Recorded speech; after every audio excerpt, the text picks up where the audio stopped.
The vote was already finished when I reached the podium. I could tell by the temperature of the room. Not the air temperature V3 prime ran cold by design, the kind that never adjusted for human physiology, but the temperature of the attention in the chamber. The specific quality of 23 alien species who have already decided something and are watching the ceremony catch up to them.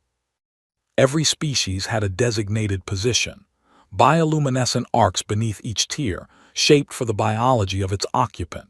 The V3 elevated in the first tier, the Orans sealed in their atmospheric processing enclosures, the Cethara in a humidity band calibrated for their respiratory range. Every physical need had been engineered for. Every species had been planned into the room. I had a podium.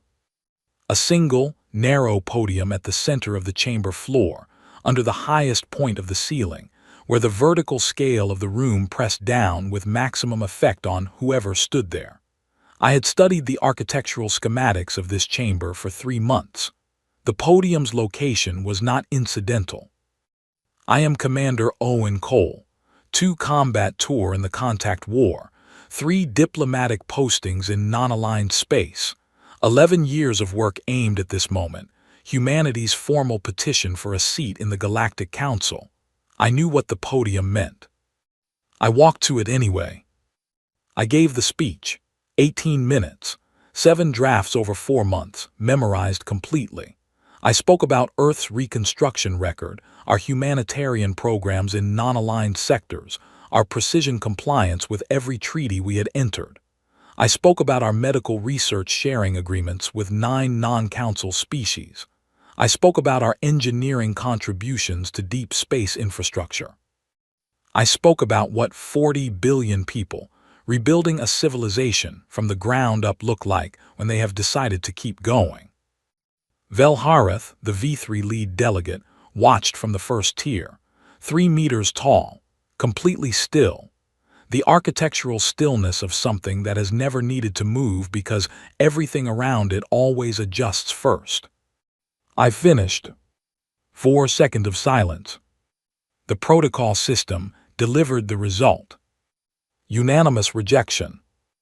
The formal reasoning, read from the chamber record, stated that humanity had demonstrated insufficient restraint in conflict resolution and presented an unpredictable variable in collective governance frameworks. I let the translation complete. Here is the thing about being called an unpredictable variable by 23 species who spent 60 years deciding who did and did not belong at their table. The label was not wrong. We were unpredictable. We had entered the Contact War at 40% disadvantage in fleet strength, without allied ships, without interstellar backing, and come out of it still operational and still building. Every species in that chamber had modeled that war. Every model had reached the same conclusion about Earth's survival probability. Every model had been wrong. That was what they were voting on, not our humanitarian record, not our treaty compliance. The fact that every calculation they ran on humanity kept producing errors. Unpredictable was the polite word, the word a committee chooses when it does not want to say the word underneath it. I collected my documents. I buttoned my jacket. I looked up at 23 species, watching me receive a verdict written months before I landed on their planet, delivered now with all the ceremony of something designed to look fair. "Thank you for the clarity," I said. I walked out. In the outer corridor near the far wall, a junior Cethara delegate was standing alone. Young, junior rank by the color band on his collar. He looked at me as I passed, not with the controlled neutrality of the chamber, but with something unguarded. The expression of someone who had just watched an outcome they were told to accept and were not entirely sure they did. I held eye contact for 2 seconds. I nodded once, then I kept walking. That moment went into a specific file in my mind. Kate Arden fell into step beside me. 29 years old, the sharpest analyst I had worked with in 2 decades of service. She knew when to be quiet. We walked the length of the corridor in silence, Nothing but the environmental hum and our own footsteps, all the way to the transport bay. She spoke when we got there. "What do we do now, sir?" I thought about the 11 minutes the vote had taken. The sound of the chamber doors sealing behind me, that particular sound, final and satisfied. I thought briefly about a coastal scanner screen and a set of numbers I kept in a very organized place in my mind. Then I moved on. "We go home," I said, "then we start." The transport lifted from V3 Prime as the second sun set behind the council tower. From the window, the tower rose against the sky, vertical, precise, perfectly load-bearing, designed to hold the weight of the most powerful governance structure in the known galaxy. Every structure built to hold weight has pressure points. The engineers know where they are. They build carefully around them. They rarely stop to ask who services the building after the original team is gone. I pulled out a paper writing pad, the kind without wireless capability, the kind that exists only between you and the page. I wrote one line at the top. "They called us unpredictable, good." Below it I began a list. Not grievances, questions. Precise, specific questions written by someone who has decided that understanding a system completely is more important than reacting to it quickly. Who holds the current maintenance licensing on the relay network that all interstellar communication in the quadrant runs through? The Council built it 70 years ago. Has anyone verified who services it now? Which of the 23 species voted against membership because they genuinely wanted to? And which ones voted against it because the political cost of voting yes was higher than the cost of voting no? What does a governance framework look like when it is built from the outside, without asking permission, without assuming the existing structure is the only valid one? The questions ran to 2 pages before the transport cleared the planet's gravity well. Kate worked across the cabin. Every few minutes her eyes moved to the pad. I had not come to V3 Prime entirely without preparation for the outcome. 6 months before the session, an intelligence signal had arrived in my secure queue, partial, coded, but clear about the structure of what it described. The vote had been coordinated in private sessions over 3 months. The hearing was ceremony.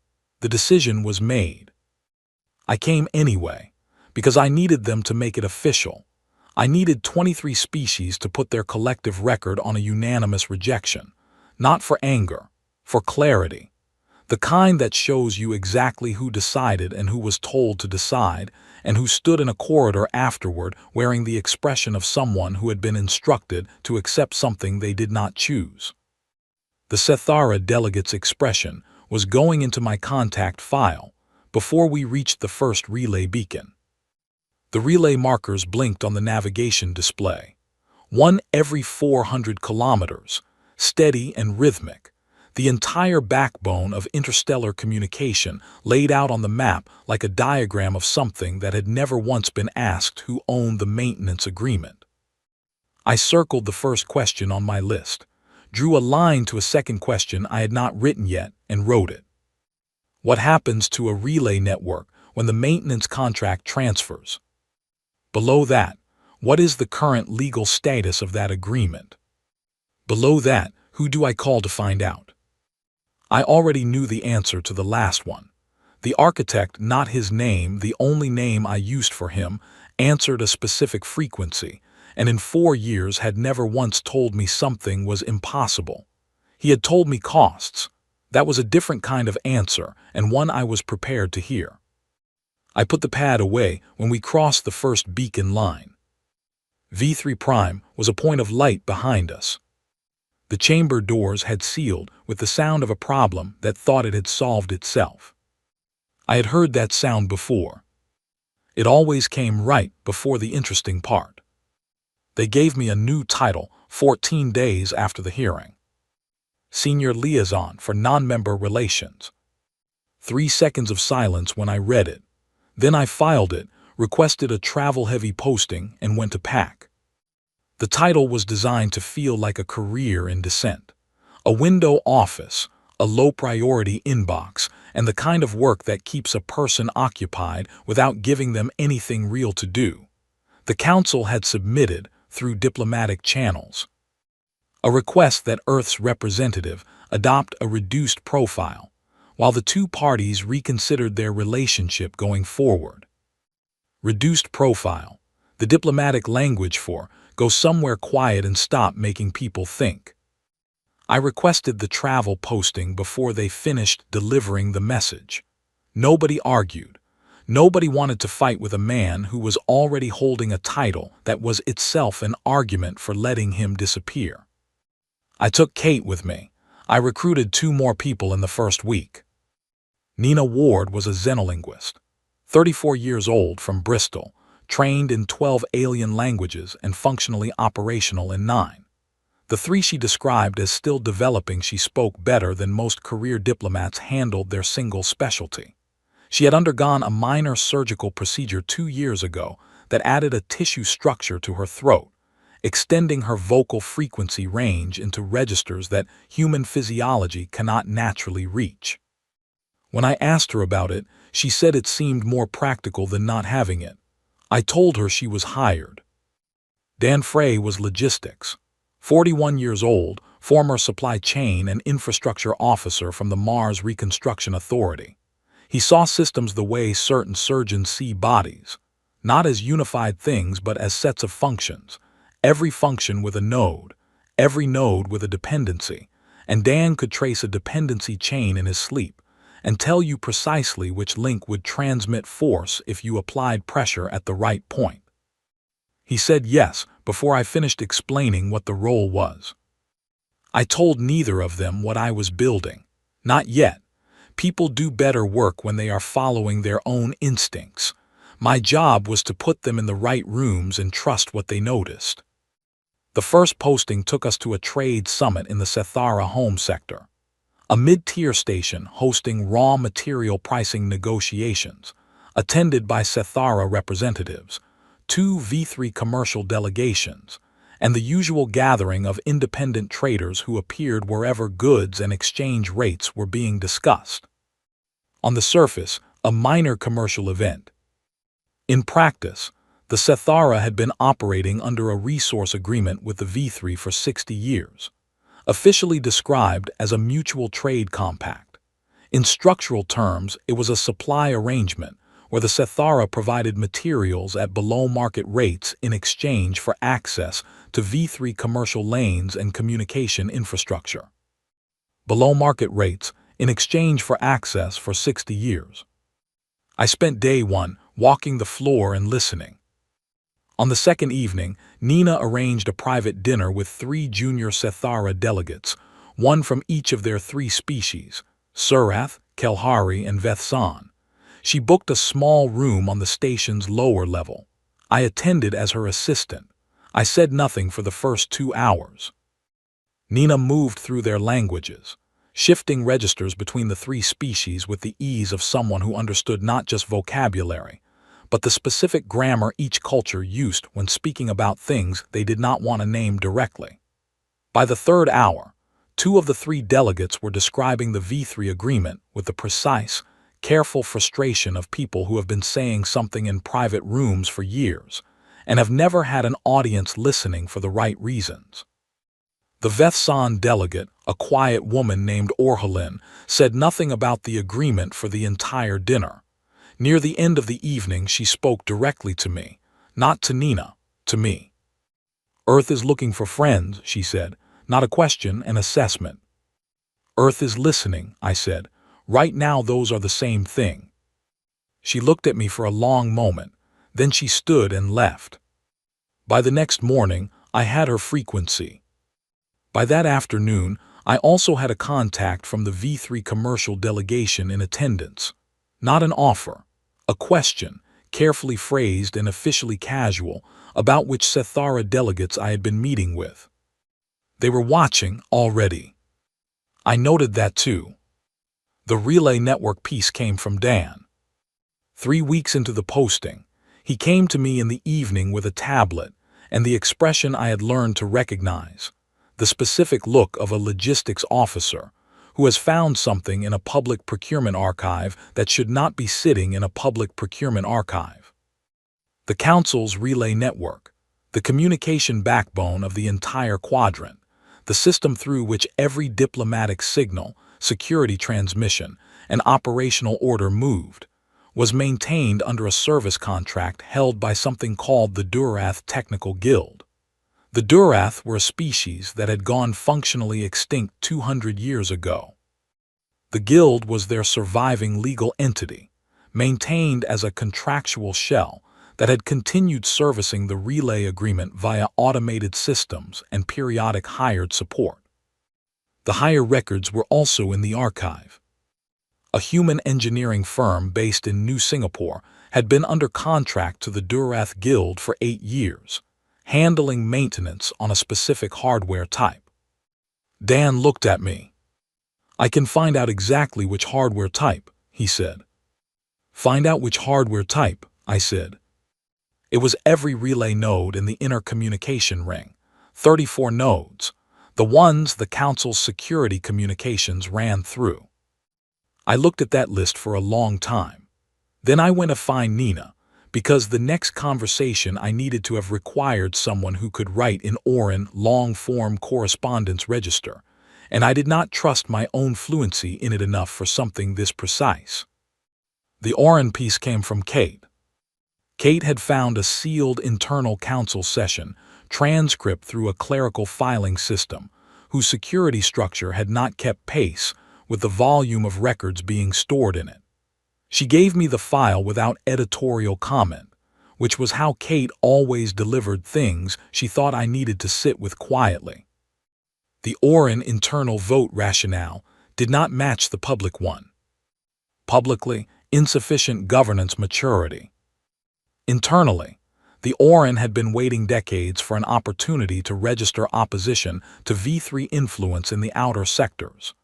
Earth's membership application had been co-sponsored by 2 V3-adjacent species. The Orin used the vote as a signal. We were not their target, we were their cover. I put the file down and sat with that for a while. Not with anger, with recognition. They had not opposed us. They had used us the way the powerful use convenient things, without malice, without particular interest, without registering the weight of what they were holding. I wrote to the Orin diplomatic contact I had maintained since my second posting, a carefully constructed letter in their long-form correspondence register, reviewed and adjusted twice by Nina before I sent it. The letter said nothing political. It asked questions about governance theory and the long view of interspecies coordination.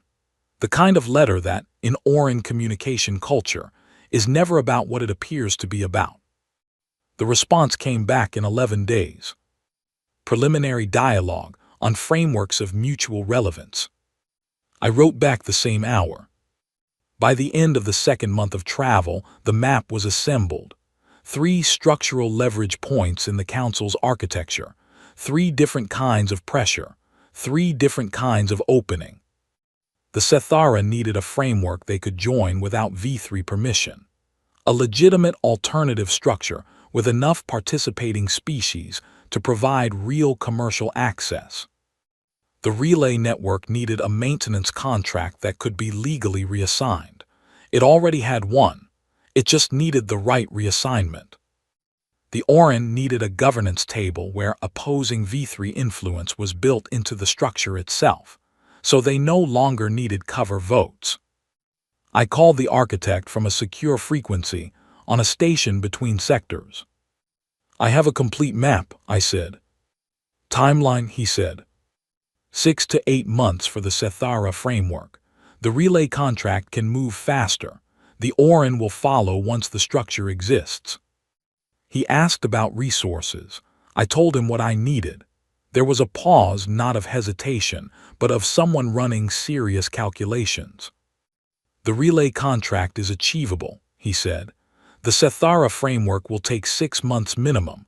The Orin depends on what you are actually offering them." "A seat," I said, "at a table that does not exist yet." He was quiet for 4 seconds. That is either the smartest play I have heard in 20 years, he said, or the kind of thing that ends careers. Those are usually the same play, I said.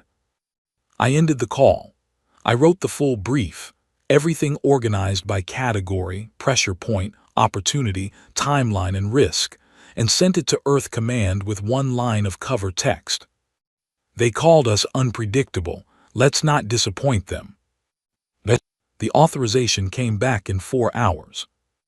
2 words. Proceed, Cole. I folded the message into the archive, went to find Dan and Nina, and told them what we were actually building. Nina said, I want to go back to Sithara space first. Dan said, I already started the contract research. I assumed that was obvious. I had good people. The map was complete. The build was beginning. And somewhere on V3 Prime, in the official record of the council chamber, a unanimous vote was sitting in permanent storage, believed by 23 species to be the end of a question. It was the beginning of a different one entirely. The Terran Mutual Compact was announced on a Thursday.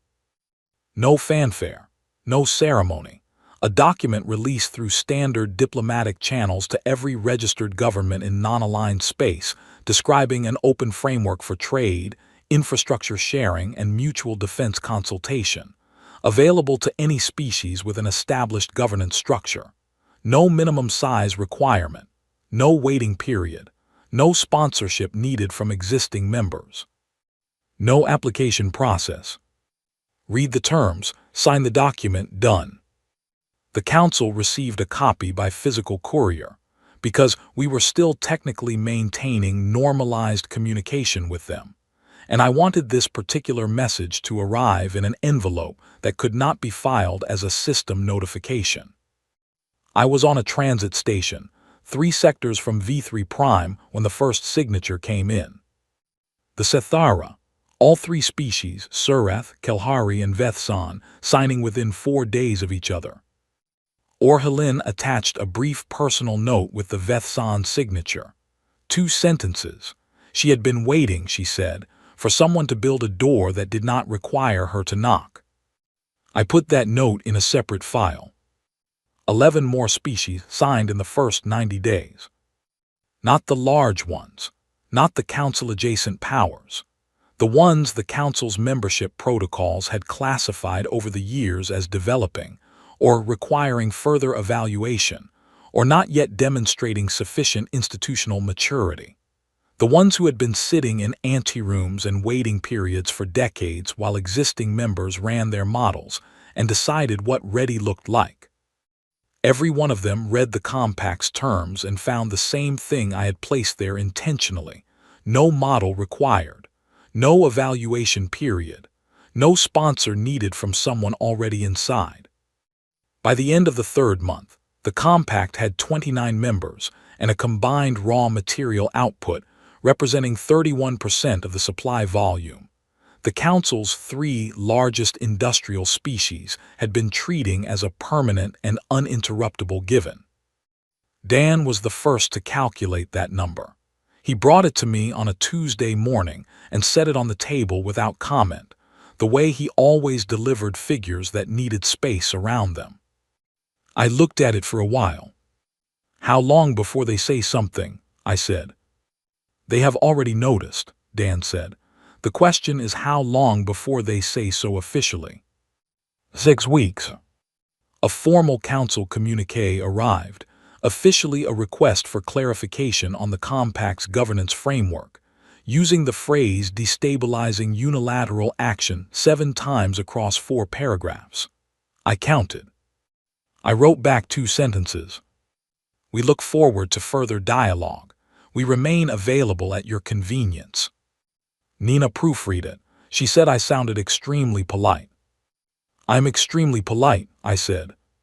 She smiled the way she smiled when she thought something was going to have significant consequences. The relay contract transferred in the 4th month. Dan had prepared the legal documentation for 8 weeks before the signing. The Durath Guild's contractual entity, which had no surviving biological members to object, was legally restructured as a subsidiary operating under Terran commercial law through a provision in the original Durath Compact Treaty that allowed for administrative consolidation in cases of organizational incapacity. Dan had found the provision in the 43rd Annex of a treaty document that had not been substantively reviewed since it was first written. The transfer was filed on a Wednesday, routine paperwork, no announcement. 34 inner-ring relay nodes now sat under a maintenance contract that answered to Terran commercial jurisdiction. I told only 3 people the day it happened: Nina, Dan, Kate. Kate asked when we were telling the architect. He already knows, I said. He wrote the provision. The response from V3 Prime did not come through diplomatic channels. It came as a ship. A V3 designation vessel, classified as a diplomatic transport, which means it was a military ship with the secondary weapon systems configured to a standby state, appeared at the edge of Terran diplomatic space on a Tuesday morning and transmitted a request for a direct meeting with the Compact's senior representative. That was me. I took the meeting aboard our station, in a room with no recording systems running from our side. I knew they would be running their own. That was fine. I wanted them to have a clean record of this conversation. Velharith came in person, exactly as I remembered from the council chamber. 3 meters, architectural stillness, the presence of something that has never needed to hurry because the world reorganizes to accommodate it. She sat, which meant lowering herself into a chair designed for a being 2/3 her height, which she did without acknowledging the physical adjustment of it. She had rehearsed this meeting. She told me to stop. The word she used in translation was closer to cease the current trajectory, but the meaning was plain. She listed what she meant: the compact, the maintenance contracts, the Orin correspondence, a purchase of academic archive data from a V3 research institution that I had made through a licensed public records channel 3 months ago. She knew everything, every item on the list. I sat across from her and let her finish completely. Here is the thing about a meeting where the other party lists everything you have done. It tells you precisely what they consider threatening and precisely what they consider beneath mentioning. Velharith listed the relay contract last, and she listed it carefully, in language that was legally precise but not legally confident. The language of someone who has identified a problem they have not yet fully decided how to address. The relay contract was the one she was least certain about. Good. She also did not mention 3 items I had in active progress, which told me exactly how deep her intelligence coverage of the compact actually ran. Also good. I waited until she finished. Then I said, I appreciate the detail. It is helpful to understand which aspects of our operations have drawn attention. She looked at me with the quality of a being that has not been answered in the way it expected. We are requesting that Earth halt the expansion of this framework, she said. We are a registered mutual aid compact, I said. Our member species agreed to the terms voluntarily. I am not certain what the legal basis would be for halting a voluntary association between independent sovereign entities. The destabilizing effect on existing governance structures could be addressed through dialogue, I said. We have indicated our availability for that dialogue several times. She looked at me across the table for a long time. I looked back. You understand what you are doing, she said. I understand exactly what I am doing, I said. The translation system carried that exchange in clean, neutral tones. The actual weight of it was somewhere else, in the specific quality of 2 people in a room who both know precisely what is happening and are no longer pretending otherwise. There will be a response, she said. We will be ready, I said. She stood. She was at the door before I spoke again. Velharith. She stopped. Earth Extended Compact membership offers to 3 V3 adjacent species in our 3rd month of operations. All 3 accepted. I want you to know that was not accidental and it was not hostile. We are building something that has room for everyone." She left without answering. I sat in the empty room for a few minutes after the door sealed. Kate knocked twice and came in.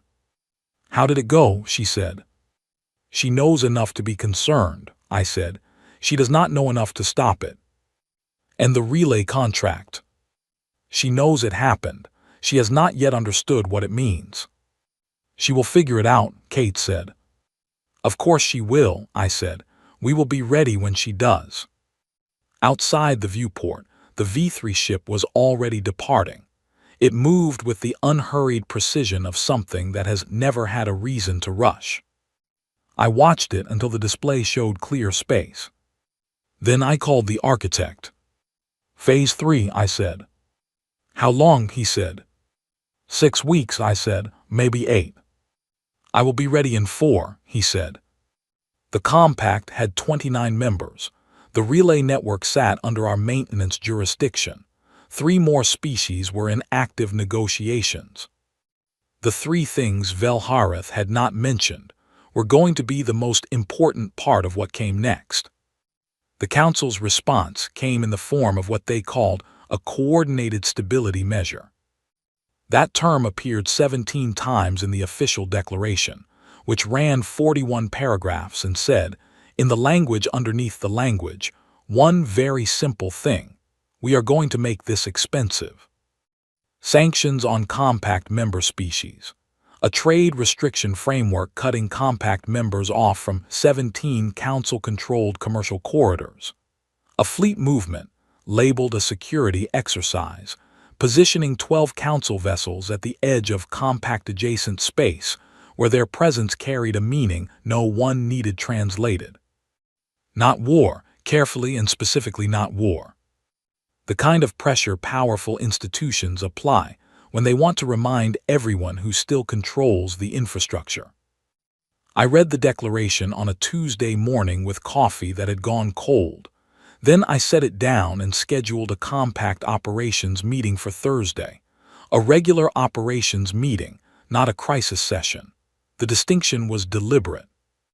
Dan had the response architecture ready before I asked. He came in with 3 documents and placed them on the table in the order they would be deployed. "Relay activation first or commercial reorientation first," he said. "Relay activation," I said. "Let them feel the communication disruption before they feel the trade numbers." "Thursday," he said, not as a question. "Thursday," I confirmed. The relay activation worked through a maintenance clause. That was the part I admired most about the architecture Dan had built. The Durath contract contained a standard infrastructure provision, written 70 years ago by lawyers who had been thinking about mechanical failures, not political ones, requiring emergency maintenance protocols when relay node integrity fell below a defined operational threshold. Under those protocols, human engineering teams had to be physically present at affected nodes within 72 hours, and all secondary network access to those nodes was suspended during active maintenance operations. Dan had spent 6 weeks building monitoring software that tracked relay node operational metrics with extreme precision. As of the previous Thursday, that software was detecting integrity flags on 34 entering nodes that fell just below the activation threshold. The flags were genuine, the readings were accurate, the nodes needed maintenance. They needed it now. 17 of the 34 nodes activated within the first 12 hours of the official compact response. Human engineering teams, already positioned through what had been logged as routine assignment rotations 4 weeks earlier, arrived on-site at each location within the required window. The Council's security communication network, across the inner quadrant, dropped from real-time relay transmission to light delay. For a governance body that ran on coordinated fleet positioning and synchronized diplomatic signaling, Light delay communication across the inner quadrant was not an inconvenience. It was the difference between a conductor and an orchestra that had stopped receiving the beat. The fleet movement at the compact border stopped receiving coordinated positioning orders. The sanctioning framework's enforcement timeline became uncoordinated. Species that had been instructed to apply specific trade restrictions at specific times were now working from different information at different delays. Velhareth, wherever she was, would be running new calculations. The commercial reorientation was Dan's and Nina's work together. Dan had spent 4 months building alternative trade routing for every compact member species that the Council sanctions affected, not identical to what they were losing access to, but structured specifically to absorb the impact without causing material shortage for any compact member population. The Sethara trade routes shifted to compact internal corridors.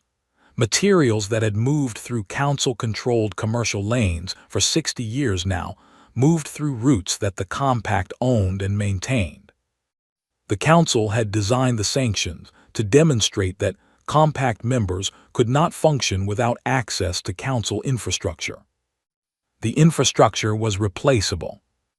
Dan tracked the numbers daily. By the end of the second week, no compact member species was in material shortage. Several were operating under improved trade terms compared to their pre-compact arrangements. The Council's 3 largest industrial members, on the other hand, were now working with 31% less raw material input than their supply chains were designed to handle. Because 31% of their supply had been coming from species now routing through compact channels. The Council had run sanctions, as if the people they were sanctioning had nowhere else to go. I was sitting in the operations room on a Friday evening, reviewing the week's numbers when Kate came in and placed a communication on the table in front of me without a word. I read it. The Selhari, a small amphibious species from a tidally locked moon in the outer compact sectors, one of the earliest signing members, 12,000 people living and working on a station platform that served as their primary off-world hub. Their station had been boarded by a Council enforcement vessel. The cited reason was that the station was operating commercial cargo transfers in violation of the sanctioning framework. The station's atmosphere seal had been breached during the boarding. 3 crew members had died. I read that sentence twice. 3. I set the communication down. Kate was still standing by the door, watching me. I did not respond immediately. I sat with that number, not with the political implications, not with the strategic responses, not with what came next, just with the number itself and what it contained. 3 people who had gone to work that morning on a station they lived on, doing a job they had taken, for a species that had read an open framework document and decided to sign it.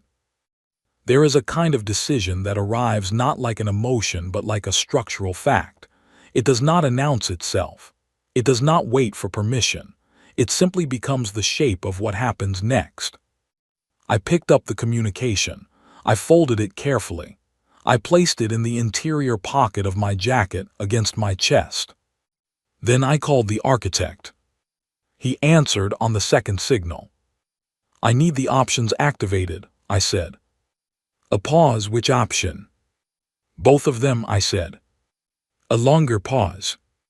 Cole, he said, both options together. You understand what that looks like from the outside. I understand exactly what it looks like, I said. That is why I said both. He was quiet for 4 seconds. Then, 72 hours to position everything correctly. Take 80 if you need it, I said.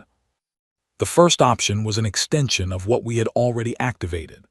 The Durath contract's second provision, buried in the 48th Annex, the kind of clause that exists because someone once anticipated a problem nobody thought would actually happen, allowed the maintenance holder to restrict network access to nodes in areas where documented harm had occurred in proximity to relay infrastructure, pending a full operational safety review. We had documented harm, 3 names, a broken atmosphere seal, a vessel registration number. The remaining 17 inner-ring relay nodes activated safety restriction protocols within 48 hours of the filing. All 34 nodes, every council security and diplomatic channel in the inner quadrant, all of it running at the speed of light rather than the speed of the relay network. The second option was the documentation framework. This was what the architect had built, the thing I had been building toward since I wrote the first question on that pad flying away from V3 Prime.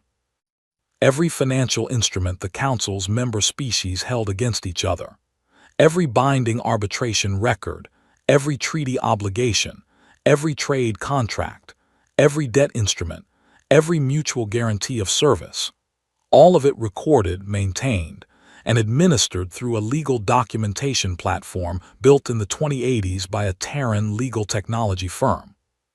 The platform had been adopted by the Council's Administrative Office as the standard record-keeping framework for interspecies agreements in 2091 because it was the best system available.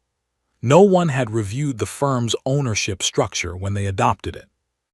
The firm had been quietly absorbed into the Compact's administrative body 14 months ago. The records were completely valid. Every debt, every obligation, every commitment these species had made to each other was accurately recorded and legally binding. The Compact was now the administrator of those records. We altered nothing. We threatened nothing. We sent a formal administrative notification to every relevant party informing them that the records platform had transferred to new administrative oversight under Terran commercial law, and that any disputes or queries regarding binding agreements could be directed to Compact Administrative Services. The Council owned each other. They had always owned each other. They just did not own the ledger anymore. The first response came from an Orin intermediary 6 hours after the notification went out. Not to me directly, to Nina, through their long-form correspondence channel. The message said, in their philosophical register, that certain parties were interested in discussing frameworks for normalized relations with the Compact under revised terms. The second response came from a Council member species, whose primary supply agreements were now administered by the body they had voted against. The third response came from a species in the 8th position of the unanimous rejection vote. Their message to Kate was 3 sentences. The third sentence asked what it would take to begin normalization discussions. Kate brought me the count at the end of the first week. 9 council members in active contact, 3 requesting immediate meetings, 2 that had suspended participation in the sanctioning framework without public announcement. The Selhari station was being repaired. The Compact had sent an engineering team, materials, and a medical team within 18 hours of the incident. The 3 crew members were not coming back. That fact lived in my jacket pocket and was going to keep living there. But the 12,000 people on that station were not going to be boarded again. I opened the writing pad. I wrote the 3 names on the front page, below the line I had written on the flight from V3 Prime, below the line that said they called us unpredictable. I looked at those 3 names for a long time. Then I turned to the next page and got back to work. By the end of the month, 12 council members had opened what the diplomatic record formally described as preliminary normalization dialogues. In 3 different alien languages, according to Nina, that phrase translated roughly as, "We would like to discuss what comes next." I took 3 days before responding. I wanted them to sit with the question. The restructuring summit was held in neutral space. That was Nina's recommendation, and she was right about it. The location mattered. A summit on V3 Prime would have been a performance of defeat for them. A summit on Earth would have been a performance of dominance for us. What the moment needed was a room where the furniture did not carry the weight of either of those histories. We found a decommissioned diplomatic station in the outer sectors, a structure built 70 years ago for a treaty negotiation that had taken 3 months and had sat empty ever since. It had a chamber with a single table, round, designed for a previous negotiation between two species of roughly equal standing, neither of whom had wanted to be positioned higher than the other. We had the table expanded. Dan oversaw the specifications. 41 seats around a single circular surface, every seat the same height, every arc of the table identical, no elevated tier, no podium. I walked into the chamber alone the night before the summit opened, when the station was quiet and the environmental systems were doing their low background hum. I stood at the table and put my hands on the surface. 41 seats, 29 compact members, 12 council members who had agreed to attend, one empty chair placed between the V3 position and the Orin position, which was either a symbolic gesture or a practical one depending on how you looked at it. Kate found me standing there. She said nothing for a moment, then she said it was the right room. "It is the right table," I said. The summit ran for 4 days. On the first day, Velharith arrived last. Every other delegation had been seated for 4 minutes when the chamber door opened. She walked in alone. No aide, no support staff, no secondary representative. 3 meters tall, completely still and alone. She looked at the table. She looked at her seat, same height as every other seat, no elevated position, no first-tier advantage, and then she sat down. I watched her do it. I watched her make the adjustment from a being who had occupied an elevated tier her entire career to a being sitting at the same level as 40 others. She made that adjustment without acknowledging it. I respected that more than I expected to. On the second day, the framework document came to the floor. Nina had drafted the core language over 4 months. Dan had stress-tested the provisions for 18 weeks. 47 non-council species had read every clause with the attention of people encountering something they had been told for decades they were not qualified for. The document was called the Galactic Accord of Mutual Standing. Its key provisions were these: membership earned by demonstrated governance capacity, not species age, not territorial size, not how long you had been waiting in the antechamber of the existing order. Security infrastructure jointly maintained under open contract law. No single species controlling the relay network. No single species holding exclusive maintenance rights over the nervous system of interstellar communication. The Council's permanent seats abolished. Rotating representation, 12-year terms open to all member species. And one provision with no formal name in the document. I had written it myself in the simplest language I could find, and Nina had refined it twice. It stated that any species petitioning for membership had the right to a public hearing and a recorded vote.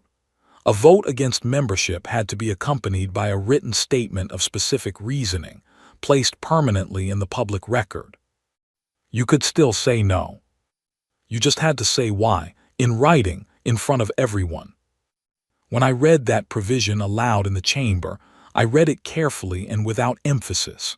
I let the words carry themselves. The room was quiet when I finished. Not the quiet of objection.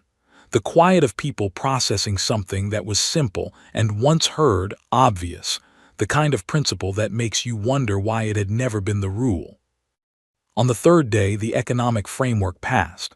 The trade routing structure, the supply agreements, the infrastructure sharing protocols.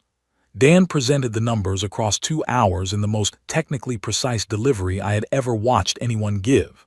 By the end of it, 4 council members who had arrived skeptical were asking logistical questions, not objection questions, planning questions. The difference between those 2 types of questions is everything. Velharith spoke twice during the 4 days. Once to ask a clarifying question about the infrastructure provisions, once to propose a modification to the security consultation framework that was, I noted on the record, genuinely constructive. I acknowledged it as such. She received the acknowledgement without expression, but she had heard it. So had the room. On the fourth day, the signatures began. The rotation moved around the table in the order of the seating arrangement, which had been drawn by rotation rather than status. The Orin signed fourth. Their mark was a frequency pattern registered on a specialized receiver Dan had arranged. The Sethara, all three species, signed within minutes of each other, the way you do something you have been waiting to do for a long time. Then Velharith. She was in the 31st position. She had been at the table for all 4 days. When the signature rotation reached her, she picked up the marking instrument and paused. Not from hesitation, from the quality of a pause that is the last beat before something permanent. She pressed her mark to the document. I watched her do it. She looked up across the table and found me. We looked at each other across 40 other species and several hundred years of accumulated history. I reached for the tea service that Kate had placed to my left that morning, 3 types. I offered it across the table. She looked at the tray, then at me. She reached across and took a cup. Her biology registers no flavor from human tea preparations. This is documented in V3 physiological records that I had read years ago. The taste meant nothing to her physically, but she drank the full cup without setting it down. I had not expected the full cup. That told me something. After the signing, the room cleared in stages. Delegates moving to smaller sessions, to calls with home governments, to the logistics of what came next. Kate was managing 4 simultaneous conversations by the door. Dan was deep in a relay transition timeline discussion with 2 compact members and an Orin technical representative. Nina was laughing at something a Sethara delegate had said in Kelhari, something I did not have the language to follow. I sat at the table as the chamber emptied. A young human diplomat from the Compact's administrative office approached from the side entrance. He had been working the summit as support staff. He held a small recording device and raised it as a question. I nodded. Commander Cole, he said, for the public record, what does it feel like to have one? I looked at the question for a long time. What does it feel like? I thought about a voting chamber and 11 minutes and the word unanimous. I thought about a coastal scanner screen and numbers stored in a very organized place. I thought about 3 names in the front page of a writing pad. I thought about 14 months of careful work. About Orhelin saying she had been waiting for a door that did not require her to knock. About Dan finding a relay contract in a 43rd annex. About Nina growing a secondary tissue structure in her throat, because it seemed more practical. About Kate, who never needed anything explained twice. I thought about what the word one actually meant. It was not the right word. Victory implies an enemy, and I had not spent 14 months trying to defeat anyone. I had been trying to build something. The thing I had built had a specific purpose that had nothing to do with standing over the people who had voted against us. What I had been trying to do, from the first night on that transport with a writing pad, was make sure the next species that got told not yet had somewhere to go. The empty chair between the V3 and Orin positions was still at the table. I had placed it there before the summit opened and had not explained it to anyone. It was for the species that would petition for membership in the next 5 years, the ones not yet visible in the public record of the galactic community. The ones sitting in anterooms right now being told to wait. They would now find a table with a seat at it. A provision in the founding document that said, you may still be told no, but whoever tells you no must write down exactly why, for everyone to see permanently. That was what the chair was for. That was what all of this had been for. I looked at the young diplomat with his recording device. Ask me again in 50 years, I said. He blinked. Sorry. Come back in 50 years and ask me whether it held, I said. Right now I can tell you what we built. Whether it does what it is supposed to do is a question that takes longer than a signing ceremony to answer. He lowered the recorder, uncertain whether he had what he needed. He had not. That was fine. The honest answers are rarely the convenient ones. I stood. I picked up my writing pad from the table's surface where it had been sitting for 4 days. I looked at the front page, the one line written on a transport flying away from V3 Prime 14 months ago, and the 3 names written below it. I turned to a clean page. I wrote the date, the location, the words Galactic Accord of Mutual Standing, signed, 41 member species, founding document on public record. Then one more line beneath that. The door is open, keep it open. Kate appeared at my side. We walked out together. The corridor outside was full of the organized movement of a summit completing its work. Delegates, staff, translation officers, the practical motion of something becoming, in the public record, what it would be called for the next 100 years. The word historic always bothers me. It makes things sound inevitable, as if someone had always been going to build this table in this room, as if the outcome had been written somewhere in advance and all we did was arrive at it on schedule. That is not what happened. What happened was a vote that thought it was final, a podium that believed it had defined a ceiling, and a man on a transport with a paper writing pad who decided that the most useful response to a closed door was to learn exactly how the door was built, and then go build a different one. The relay network sat under joint compact administration. The original council would continue operating, restructured, rotating, its permanent seats replaced with a 12-year cycle beginning its first rotation in 8 months. The compact members and the former council members were now, technically and legally and by their own signatures, members of the same body. 1 table, 41 seats, more coming. Velhareth was in the corridor ahead of us. She was in conversation with an Oran representative, a direct, bilateral conversation between a V3 delegate and an Oran representative that 3 years ago would have required cover votes and political maneuvering, and a convenient, unrelated species to absorb the friction. They were standing in a corridor, talking. I watched that for a moment. Then Kate said, "What is next?" I thought about the empty chair, about the petition provision in the founding document, about the species currently in anterooms in systems we had not reached yet, about the applications that would come through the new process and what would happen when they did.